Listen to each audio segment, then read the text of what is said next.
A couple of things before we start. Number one, remember the assignment that we had from before you guys went on break, which I didn't expect you guys to do over the break, but we will have to do this for Friday.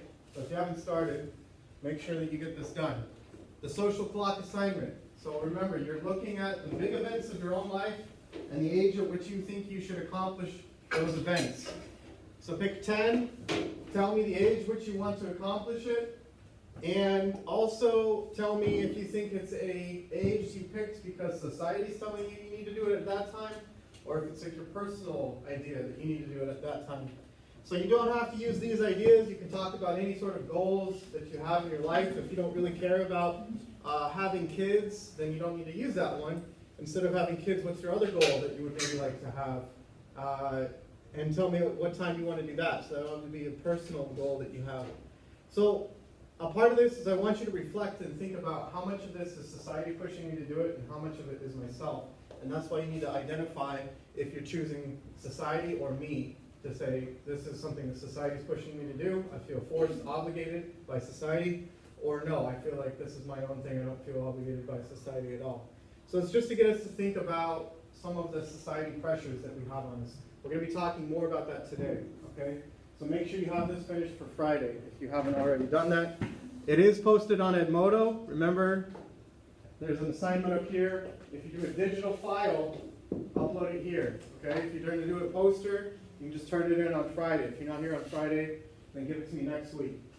So, take 3 minutes to think. Actually, no, let's do this first. I'm going to show you guys a video. Maybe it'll inspire you. We're talking about stages of life today. And for the rest of the unit, we're talking about different changes throughout our lives. So this is an interesting video. This group, actually, Glamour, they do these videos where they ask a question to people of all different ages and just record their answers. So they took people from 5 years old, like this little girl, all the way up to 75. They asked the same question, what's your biggest regret in life? And so just to get some ideas rolling, I thought we could see some of their answers. One thing I want you to think about as we're watching this is think about, as we go through life, you'll see the age here, this girl's 5. In what way do you think these regrets are changing throughout time? And in what way are they staying the same? Obviously, we're going to have lots of different regrets. We're going to have about 60 different regrets. But I want you to just sort of pay attention and think generally, how are they similar and how are they different? All right?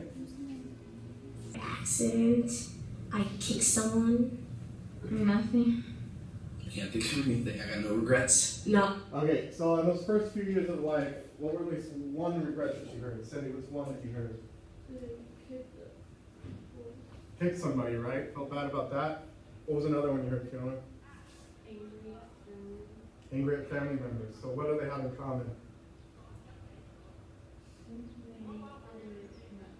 Right, something about the reaction of how they deal with other people, right? So something about relationships. So let's keep listening. I regret my career choices early in life. Not having finished a novel at this point. I regret not joining the Peace Corps when I graduated from college. Not having followed my dream to be an entertainer when I was younger. Okay, so we hear some of the similar things about what? Anything similar? Huh? Yeah, like a lot of stuff still talking about sort of relationships, right? Not spending more time with certain people. But they seem to be changing in what way? What are they talking about specifically now? This guy, what did he want to do? He wanted to be an entertainer. A couple of the other ones talked about, oh, I didn't write a novel yet. Oh, I didn't get into my career as soon as I wanted to. So we see that later in life, people get a little bit more specific, right? And it's a little bit more about the opportunities that they had that they didn't take, right? And that's an important idea, especially when we talk about some of the social conflicts that we have later in life. So today, we're going to be looking at some of these conflicts, which is a part of social development. So our essential question is, how do the social pressures and social experiences influence us throughout life and affect us? And today we're going to be looking at something called psychosocial conflicts and how they change throughout life. So you guys are going to be creating a project by showing some of these examples. So your Edmodo response, if you haven't already written it, is to think of your own regret. So hopefully listening to some other regrets, you can think of a regret that you have about your life, okay? So it can be about your past experiences, or it can be a future regret if you don't do it. You'll feel really bad about yourself, okay? So take 2 minutes just to think about something. Put it in there. I'm going to take attendance real quick. There's a lot of people missing today. Okay, I'm not going to ask for any specific details because it might be very personal, okay? But I do want to know just basics. How many people said their regret was that they did something that they wish they had not done? Just one? How many people said it was something they didn't do that they wish they had done? Okay, a lot more people said that one. Okay. How many people was about a social relationship of some type? Whether it's romance, friendship, family, only one? How many people was it about education of some sort? How many people was it about, what else are the big category that most people have mentioned? Oh, something about their personalities. A couple of people there too.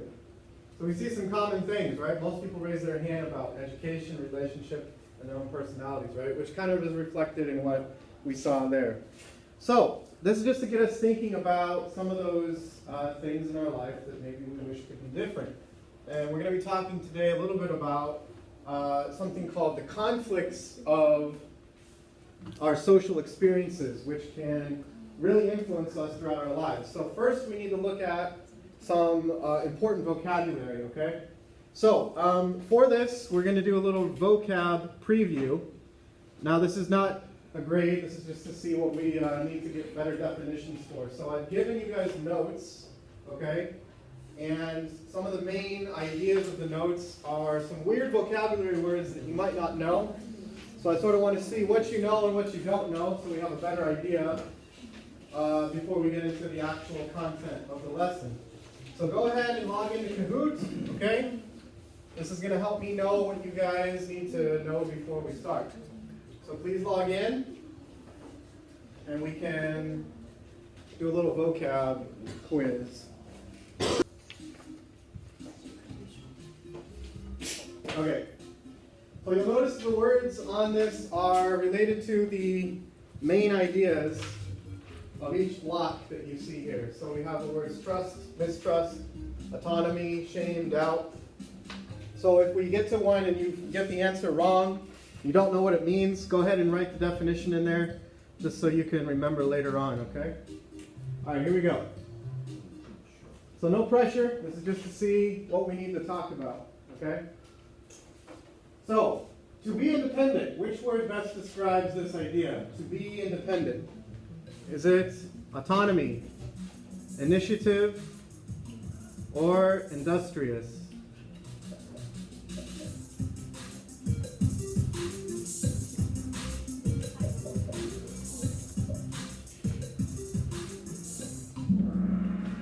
Okay, so autonomy means essentially to be independent, to be free of other people in this context. So we're going to be talking about what autonomy means in the social aspect, okay? So if you said anything else, make sure that you know that autonomy here, if you got that wrong, just write the word independent there. You'll get a better idea of it, okay? All right, so autonomy means to be independent. Okay, next one. To show motivation or to start tasks is what? Guilt, initiative, generativity, or industrious. They can be similar, that's why we have to get these ideas down. But there is one correct answer.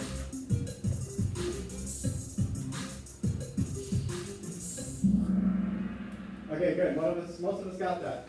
So initiative. The word initiate means to start or to begin. So if you have initiative, it means that you have a desire or a motivation to start things. Okay? So in this context, this person here is showing initiative to sort of be the one to start the protest or to be the one to stand up and go forward. So we're going to be looking at what this means today and the social conflicts that we might have involved with this. So careful if you said industrious or generativity or guilt. Okay? Motivation to start, initiative. Everyone say that. Initiative. Initiative. Remember, it comes from the word initiate, which means to start. So if that helps you, just write to start. Right? Okay. Next one. All right. To be able to accomplish things. Is it inferior, timid, or industrious? Okay. All right. So, doesn't matter how many you got right or wrong. The idea was just to sort of review some of these important vocab words before we get into the real notes. Okay. So, we also need to know some of the main stages of life. So we all know different stages, but psychologists usually break it down into 1, 2, 3, 4, 5, 6, 7, about 8 stages of life where important things happen. And we're going to be talking about some of the social concerns or the social worries that happen at each stage. So repeat after me. Infant. Infant. Okay, what is an infant? A baby. How old? 0 to? Technically, psychologists would say a baby that's an infant is 0 to 1 years old, more or less. Okay? So this is on your worksheet. Infant is 0 to 1 years old. Okay? So yeah, it's a baby, but it's considered an infant when it's 0 to 1 years old. Next is toddler. Everyone say that. Toddler. Toddler. Okay, when you're 1 or 2 years old, what's a major physical thing that you start doing? Speaking and crawling and walking. Now you don't walk very well, and we say toddle. When you don't walk very well, toddlers kind of walk like this, right? They don't walk like a normal person. They toddle. And in this context, we call them toddlers because they're learning to walk. So a toddler is like that stage from usually 1 to maybe 3 years old, where they're sort of learning to walk for the first time. So the rest of them are kind of obvious, right? Preschooler is before you start school, like kindergarten. Grade school is basically from first grade all the way up until you become a teenager, which you guys are now. Young adults is basically where I'm at. I'm considered a young adult. Middle-aged adult, probably your parents. And older adult, probably your grandparents, okay? So we're going to look at some of the major life stages at this point. So what are the major concerns that you think these people have at different stages of their life? Richard, what do you think infants are worried about?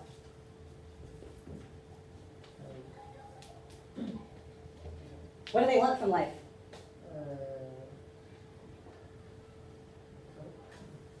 Food. And?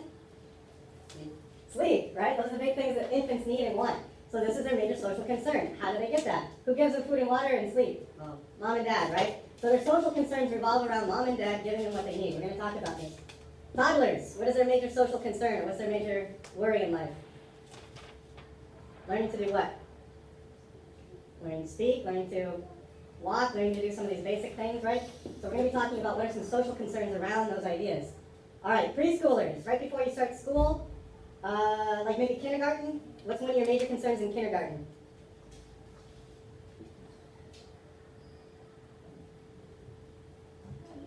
Playing, teachers, maybe friends, right? Grade school, elementary school, what do you think? Your grades, right? Basic schoolwork. Teenagers, what is your major concern right now? Relationships? Grades? Well, why are you so worried about grades? Huh? Yeah, university, right? Your future, your career. A lot of people have a lot of stress about that. What am I going to do? Right? What school am I going to go to? What am I going to study? Things like that. Okay, what young adults? That's me. What do you think I worry about? Career, money? Anything else? Family, right? Some people, if they are not married, they might worry about that, right?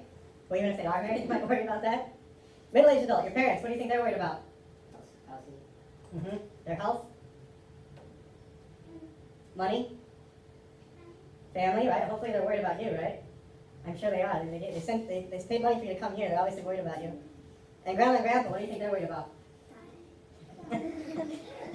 Good. So we're going to be identifying some of these major concerns that people have throughout their life. So the notes should be easy to follow along. Just sort of pay attention as we speak about them. At the end, you're going to be using them to sort of create social scenes, okay? So this guy, Eric Erickson, he has, first of all, a cool name, same first name and last name, Eric Erickson. He basically came up with these stages of what he called social conflict. So he called them psychosocial stages. Everyone say that word, psychosocial. Psychosocial. So this is the development we're talking about today, psychosocial development. The idea is that you have social pressures or social conflicts throughout your life that change. And so what he thought is you're influenced most by those experiences with other people. That's the social aspect of it. So experiences with other people is the social aspect. How does that affect your psychology as you develop psychosocial stages? So each stage focuses on a social conflict. Conflicts that come from either society or other people around you, or your comparison to yourself to other people, right? A lot of it comes from the idea that we're comparing ourselves to the rest of the people around us, right? We constantly do this throughout our lives. It's not necessarily just when you're a teenager and you're very, very aware of other people around you. This happens all throughout life. Okay, now, the stages, if they're not resolved, if you don't find a solution, or if you do not sort of fulfill this, this social conflict, then it could affect you for the rest of your life. So there's different stages. As we have infants, different problems. Toddlers have different problems, right? We're going to be looking at these today. So the main idea is that if you do not get your toddler or infant sort of social conflicts resolved, that could carry on with you for the rest of your life and make it difficult for you to sort of develop as a normal human being or a normal adult. Obviously you can, but you might have a few issues which might result from these very, very basic ideas of social problems in the past. So we're going to be looking at some of these. So starting with the first stages of life, infants. Remember, infants are 0 to 1 years old. And like we said, babies are mostly just concerned about the major basic things in life, like eating, sleeping, drinking, shelter, comfort. And they get these from someone. They get these usually from mom and dad. It could be grandma and grandpa. It could be somebody else who takes care of them, like if they're adopted or if they live with someone else. It just means that they get these basic necessities. Now they build trust if the person is taking care of them and attentive to them. If the baby cries, it needs something, so the person comes to look and say, what do you need? Are you thirsty? Are you hungry? Do you need to sleep? Are you cold? Are you hot? They're trying to figure out what's wrong with the baby. And the baby can sense this, and they start to build trust that I can depend on you for my needs. Now this is huge. This helps them build future relationships later in life, that they can feel like they can trust people. It's the first relationship of trust, and that's super important. Now the opposite, if the baby's crying and no one's there to help it, the adult's busy on their iPhone and doesn't really care about their baby crying, right? Then the baby starts to feel like no one's here to help me. I cannot trust this person to take care of me. And that builds mistrust. And that can carry on for the rest of their lives. This very basic moment in life, babies don't remember that their parents weren't there for them, but in a way their brain does, and they won't necessarily trust people in relationships for the rest of their life. It's a critical point in life where you have to build that relationship with someone. It doesn't have to be mom and dad. It has to be someone, though, right? It could be grandma or grandpa. It could be anybody caring for the child. It has to feel like it has that trust, okay, from a very young age. Okay, so trust and mistrust, okay? All right. So, toddlers, moving on up. 1 to 2 years old, learning to walk. That's why we call them toddlers, right? So the idea of toddlers is they're starting to become, or starting to want autonomy. Remember what was autonomy? It means what? Independent, right. So in this context, toddlers are learning to become more independent in the basic concepts of they're taking care of their own basic needs. So the basic needs of eating, the basic needs of drinking, the basic needs of going to the bathroom. The toddler starts to take these responsibilities on by themselves. Of course, they're taught how to do that, but they also have the desire to want to do those things. And this helps them get a sense of control, a sense of I have self-control, I have autonomy over myself in my life, which is important, that they start to develop this sense of self-control. Now, if they don't, if their parents continue to help them do everything, they start to feel shame and doubt at their inability to take control of their own lives and to take care of themselves. So imagine if I am a toddler and I see that Fiona's a toddler and she's eating by herself and mom is trying to feed me, right? What do you think is a baby's reaction when they see another toddler eating by themselves and mom's trying to feed me? Right? They maybe swat it away, they get frustrated, like, I want to do it. And that's good. Babies should want to take control of their own lives in some of these basic steps. And you'll see this when you have kids or if you've had a little brother or sister at this age, they want to do things by themselves. They start to be able to say, I want to do it, I want to do it, right? Even if they're not very good at it, they still want to try. So it's important to give them that opportunity to do that and to sort of encourage them to do that. So it's terrible to continue doing everything for your kids because they start to feel doubt and they start to feel shame, like they're not able to take control of their own lives. So this one is similar in a way, but a little... Main ideas. So I've given you guys the worksheet, which is to sort of look at and think about the different stages and which sort of psychosocial conflict these people are feeling. So if you take a look on this other second worksheet I've given you, I want you to work with your partners so you can read them together and answer them together, please. We'll do the first one together, just so you know exactly how to do it. Compare it to your notes. So I'm not telling you anything other than a situation. And you have to decide how old is this person, what stage of life, and what type of psychosocial conflict are they showing. So let's read number 1 together. I'll pull it up on the screen here so you guys can take a look too. So number 1. Andrew. Andrew doesn't want his mom to tie his shoes for him anymore. It takes him a long time to do it, but he screams when his mom tries to do it for him. Okay, so first of all, what stage of life do you think he's in? Yeah, probably a toddler, right? And in this context, what would be his psychosocial conflict he's showing? Well, what does he want to do? Yeah, so you could write both. You could write that he's experiencing this conflict of autonomy versus what? Shame, right? That he feels shame if his mom tries to do it for him, so therefore he's trying to do it by himself and become autonomous. So again, the idea between these is not that it's just usually one or the other necessarily, but it's that they are sort of in this stage of feeling like, I want to be more autonomous, I don't want to feel bad about myself not being able to do so. Okay, let's keep going. I'm going to read it for us. You tell me what the answer is so we can get through it. All right, Chris has changed his hair color 6 times this year. He stopped playing sports, which he loved for many years, and now he's experimenting with drugs. Alex, how old is he and what's his conflict? I think it's in the adolescence stage. Maybe doing identity crisis. Yeah, identity crisis, like the role confusion, right? Trying to figure out who he is, right? Changing a lot about himself to try and figure out who he is. So the conflict of identity versus role confusion. Okay, next one, number 6. Samuel loves to sit and look at pictures of his life. He feels good about what he's accomplished over the past 75 years. Manic, what type of, or what stage of life is that? Late adult. And what's his conflict? Regret. Okay, well the main categories are integrity and despair. So what is he showing there? Look at the pictures of his life. And how does he feel about it? Feels pretty good or Feel good. he feels good. So in this context, that's integrity. Okay? Integrity means you sort of feel confident about what you've done. Confident about who you are. So integrity is like being happy with what you've done, satisfaction with your life. Does that make sense? Yeah. Okay. The opposite would be if you were super sad, like, oh man, I wish I would have done this. I could have done that. I regret that I didn't do this and that and the other. That would be despair. Okay. So, what you guys are going to be working on now and on Friday is a small project which is going to go towards our portfolio that we're going to be doing for development. So instead of doing a big project at the end, or in the middle, we're going to be doing sort of small little projects which you'll sort of add together to sort of show what you've learned throughout this project. So this one's focusing on what we just looked at, psychosocial stages. So you and your group, whatever your group is going to be, please don't have more than 5 people in a group. I want you to basically show examples of both sides of each psychosocial stage.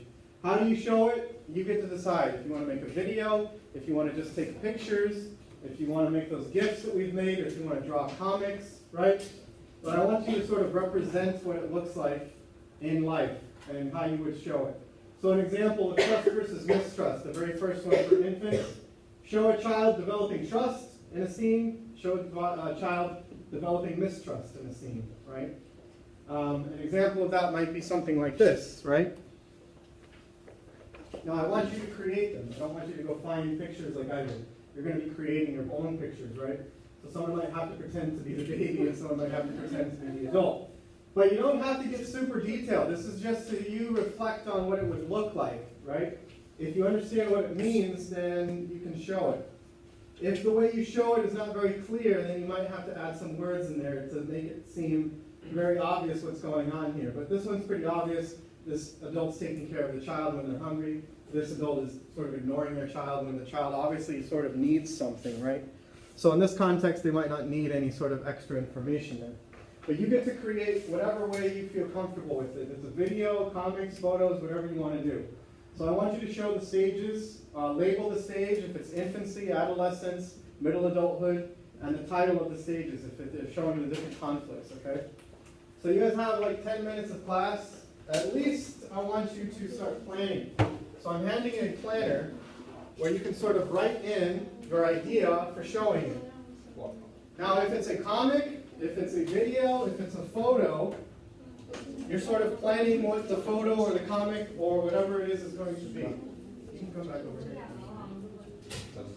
So I want to see you start planning. How are you going to show this?